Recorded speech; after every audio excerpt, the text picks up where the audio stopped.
2. பறவை பண்ணை. பறவை பண்ணையில் பறவை இனங்கள் அவற்றின் முட்டை மற்றும் இறைச்சிக்காக வளர்க்கப்படுகின்றன. கோழி, வாத்து, தாரா, வான்கோழி மற்றும் சில வகை புறாக்கள் பொதுவாக இங்கு வளர்க்கப்படுகின்றன.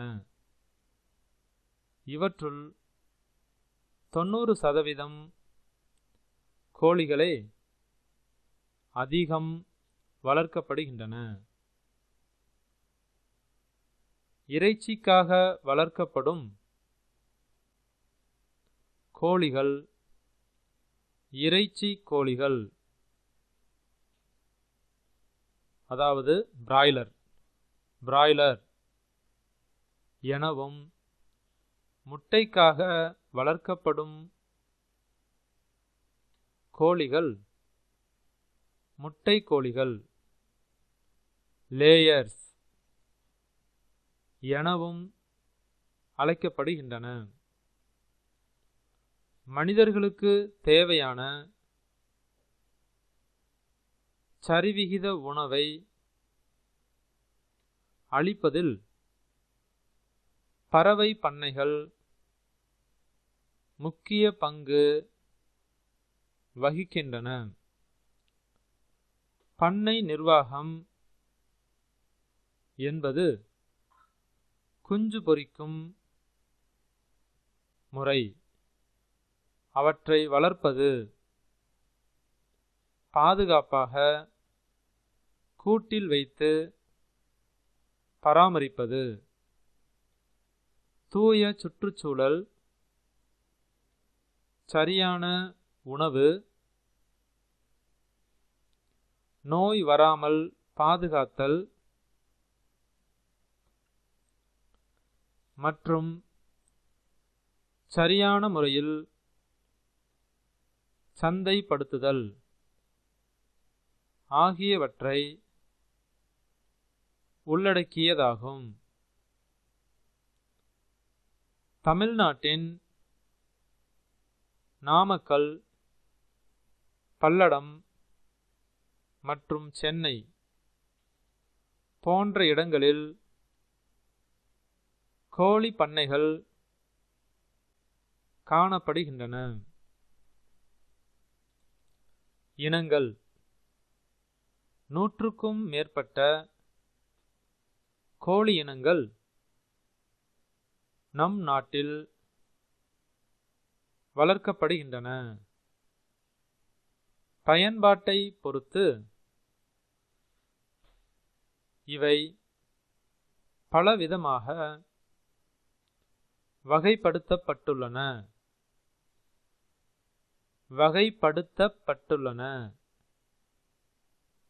அவை யாவன: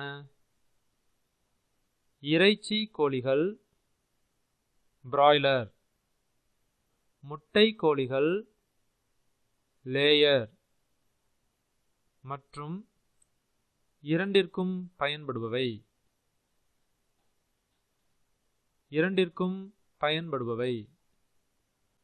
அசல்,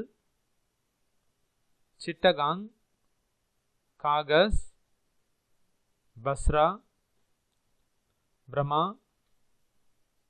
மற்றும் கொச்சின் முதலியன நமது நாட்டில் வளர்க்கப்படும் சில கோழி இனங்கள் ஆகும். நாட்டுக்கோழிகள் அல்லது கிராமப்புற கோழிகள் முற்காலத்தில் இருந்தே இந்தியாவில் வளர்க்கப்படுகின்றன. பொதுவாக வியாபார நோக்கில் வளர்க்கப்படும் இறைச்சி கோழிகள் மற்றும் முட்டை கோழிகளை விட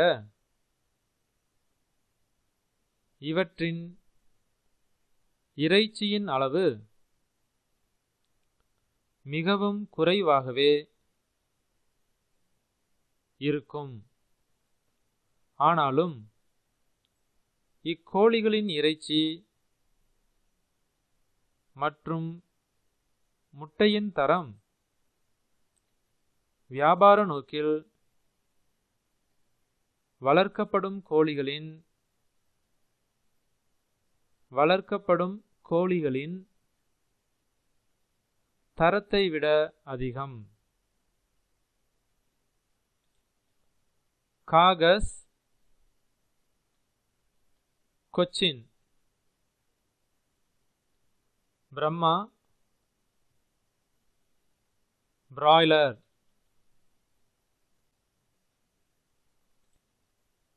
சிட்டகாங்,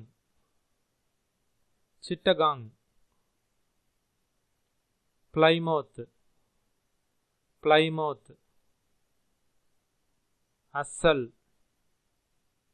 அஸ்ஸல்,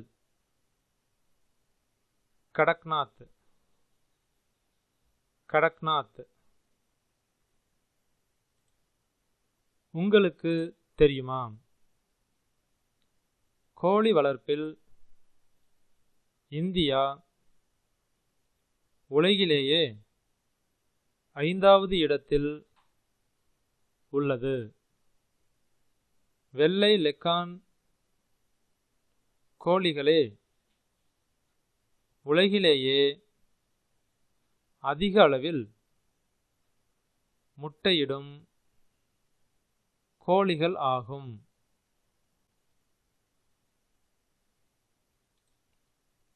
உணவூட்டம். முட்டையிடுவதற்கும் சத்து நிறைந்த இறைச்சி தருவதற்கும்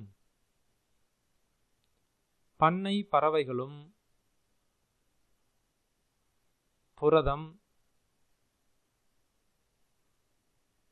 பண்ணை பறவைகளுக்கு புரதம், கார்போஹைட்ரேட், தாது உப்புகள், கொழுப்புச்சத்து மற்றும் வைட்டமின்கள் நிறைந்த உணவு தேவை. கம்பு, சோளம், தினை, அரிசி, கோதுமை, புண்ணாக்கு, மீன் உணவு,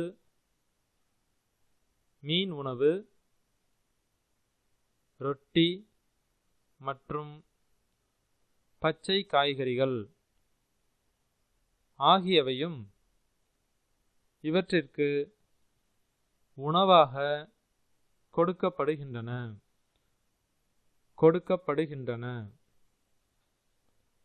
பண்ணை பறவைகளிலிருந்து கிடைக்கும் பொருள்கள். பண்ணைகளில் வளர்க்கப்படும் பறவைகள் நமக்கு பல விதத்தில் பயன் தருகின்றன. முட்டை, இறைச்சி மற்றும் உரம் ஆகியவை அவற்றிலிருந்து கிடைக்கக்கூடிய முக்கியமான பொருள்கள் ஆகும். பண்ணைகளில் வளர்க்கப்படும் பறவைகள் நல்ல சத்தான உணவு ஆதாரமாக உள்ளன.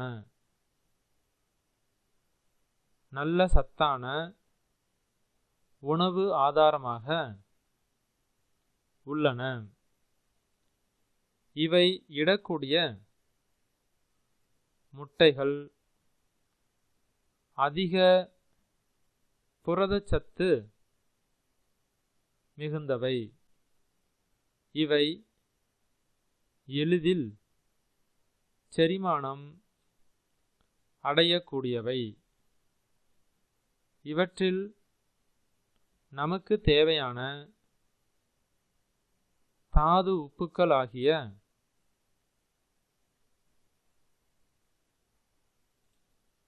கால்சியம், பொட்டாசியம் மற்றும் இரும்புச்சத்து, தாது உப்புகள் ஆகியவையும் சிறிதளவு கொழுப்பும் உள்ளன. இவற்றின்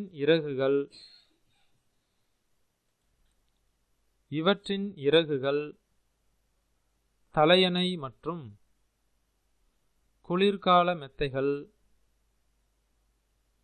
தயாரிப்பில் பயன்படுகின்றன. இவற்றின் கழிவுகள் நல்ல உரமாக பயன்படுகின்றன. இவை பயிர்களுக்கு அதிக அளவு பயன்படக்கூடியவை. உங்களுக்கு தெரியுமா,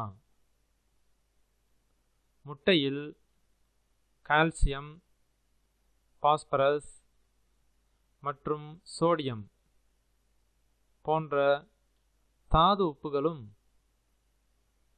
வைட்டமின்கள் B1, B2 மற்றும் D போன்ற ஊட்டச்சத்துகளும் அடங்கியுள்ளன. முட்டையில் காணப்படும் ஊட்டச்சத்துகள்: நீர் 66%, புரதம் 21%, கொழுப்பு 9%, தாது உப்புகள் 4%. பண்ணை பறவைகளில் தோன்றும் நோய்கள்: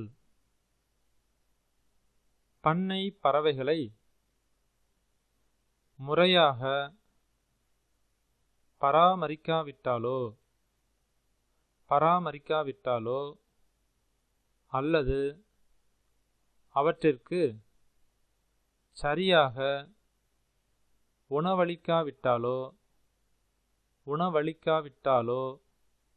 அவை பலவிதமான நோய்களால் பாதிக்கப்படுகின்றன. வைரஸ் கிருமிகளால் தாக்கப்படும்போது இப்பறவைகளுக்கு காய்ச்சல் மற்றும் வயிற்றுப்போக்கு ஏற்படுகிறது.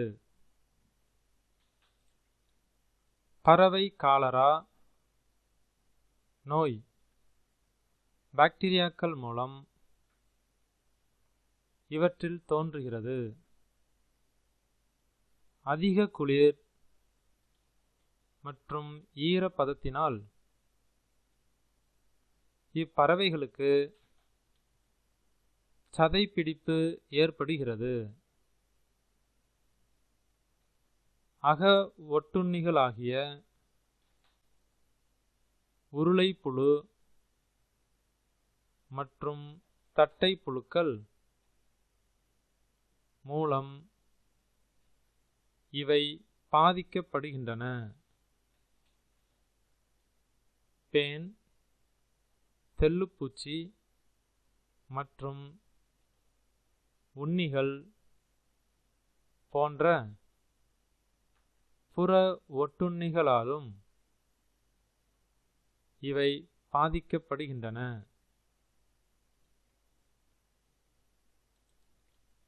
பறவை பண்ணை மேலாண்மை: பண்ணைகளில் வளரும் பறவைகளுக்கு மிகவும் தூய்மையான காற்றோட்டம் தேவை. நோய் வராமல் தடுப்பதற்கு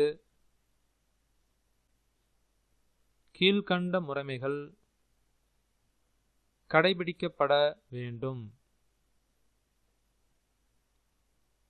பண்ணைகளில் உள்ள பறவை கூடுகள் சுத்தமாகவும் பூச்சிகள் இல்லாதவாறும் பாதுகாக்கப்பட வேண்டும். நல்ல காற்றோட்டம் இருப்பதற்கு ஏற்றவாறு ஜன்னல்கள் இருக்க வேண்டும். அதிக முட்டைகள் இடுவதற்கு நல்ல வெளிச்சம் அவசியம். பறவைகளுக்கு தூய்மையான நீர் கொடுக்கப்பட வேண்டும். ஏற்ற காலத்தில் போட வேண்டிய தடுப்பூசிகள் போடப்பட வேண்டும். இது நோய் வராமல் தடுக்கும்.